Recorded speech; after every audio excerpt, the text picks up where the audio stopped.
The 6th Annual Southern Vermont Economy Summit was held on Tuesday, May 23rd at the Hermitage Club at Haystack Mountain in Wilmington, Vermont, bringing together about 275 business leaders, town officials, and community and nonprofit organization members to hear presentations and take part in breakout sessions around a variety of topics, ranging from increasing local civic engagement and marketing fundamentals for businesses to ideas for the creative economy and a discussion on housing solutions, among many others. Forging Our Future was the theme of the day-long conference, which also gave those attending multiple opportunities to meet informally with one another, network in person, and catch up on what's been going on beyond their own backyards.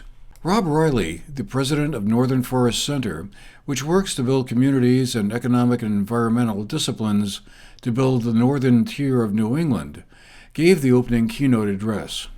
We have different levels of financial resources and disparities among whether it be southern Vermont, Northeast Kingdom, whether it be other rural places or Chittenden County, right? You have increasingly diverging politics, which makes this work even harder when you say, how do we come to the table together? A changing climate, globalizing economies, which has been going on forever. But what we're seeing now, these used to be really negatives, but how do we think about harnessing these challenges as positives for this region, for rural places? We have to be really fighting for volunteers in our fire departments, in our communities. We really need to be making sure that we're looking at getting kids into our schools. Birthing centers, maternity care in our healthcare institutions, right? When we lose those pillars for this notion of scale and what people want to be seeing, we're really going to be suddenly really trying to manage decline as opposed to channeling growth, which I think is a place we want to be. The conference then broke into a range of smaller discussion groups around a variety of topics, led by various leaders who shared their perspectives and prompted feedback from attendees. Tried to have minority-owned businesses on our board of 25%. That died on the vine, both of them. Yeah. So They didn't say no, they didn't say yes. We argued for 5 hours and went back and forth, and then all of a sudden it kind of went away. And I think part of that was the pandemic. But it is saying some of that back end stuff. It's not just saying we need more young people or we need greater diversity. It's taking bold and courageous things that say we may fall flat on our face, we may not reach 25% next year, and that's okay, but we need to start to put in some of the systems and the guardrails that say we're holding ourselves accountable for this, not just saying it whispery in the air, but we're actually going to take bold moves on it. So I agree on it. Probably 3 times your age, and I know how to do a lot of that stuff. Absolutely. Go ahead.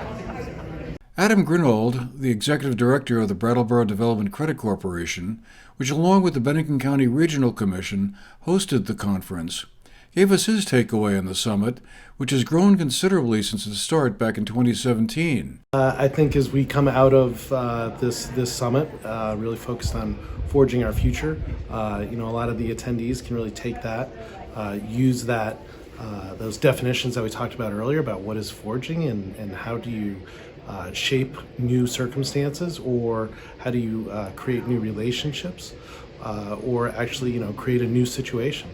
And so many of our businesses, our municipalities that are here, the state, all those folks working together here in the Southern Vermont zone have really now, over 6 years of this effort, learned how to work together, learned how to leverage opportunities to do just that. So we have, a school district in Bennington County who has the same problems as a school district in Windham County. They come to this event, they talk about it, they realize they have the same problem. And so through that connection, they can work on solutions at a scale that they might not have realized existed. And those kind of things are happening between educators, between municipalities, between our hospitality businesses that are here. So we really see the energy in the room today focused on how do they come together, use the assets and the resources that the state and the federal government can provide, and leverage those for the greatest outcome.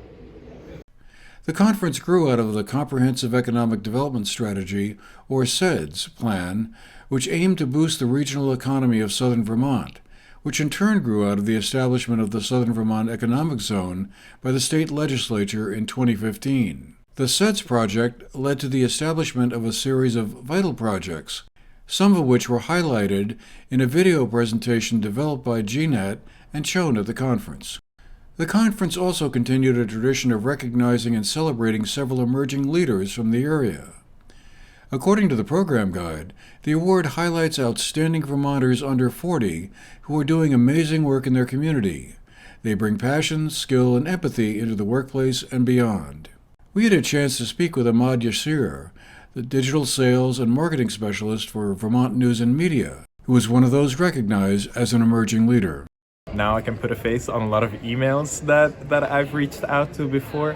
I mean, that's the beauty of Vermont, really. I mean, we're all so close, but also so distant, to the point where, like, I have seen a lot of people, a lot of community members, a lot of community partners that I've worked with in the past that I never really get to see in person, like whether they don't necessarily come to Bennington a lot or I don't see them when I leave Bennington. And Beth Wallace is the Assistant Director of the United Counseling Service, and she was named an Emerging Leader 2 years ago during the Economic Summit held in 2021. I think this is a really exciting time for Bennington, for Southern Vermont. I think we've benefited over the last couple of years, those silver linings that have come out of COVID, of having a lot of folks move to our area because people looked around and realized that Vermont really is the best place to be in or out of a pandemic. And so we've got so much new energy in Bennington in particular. We have a lot of new young people in Bennington. We have new breweries and cideries and trails, and we just have so much going on that I'm really looking forward to the next year. The summit wrapped up with a series of afternoon breakout sessions, one of which was about housing and included Representative Seth Bongartz on one of the panels. We have all of these issues, all the difficulties that we all know about of getting housing built. Everything from the cost of materials to the lack of people to do it. But one of the issues is municipal zoning. And so we really spent the summer really looking at and thinking carefully about municipal zoning, which in many cases, is held over, hasn't changed a lot for the last 50 years, where we still have large setbacks in downtowns. And if you want to watch the full version of the video created by GNAT for the summit, go to GNAT's website, gnat-tv.org/seds-vital-projects. For the GNAT-TV News Project, I'm Andrew McKeever.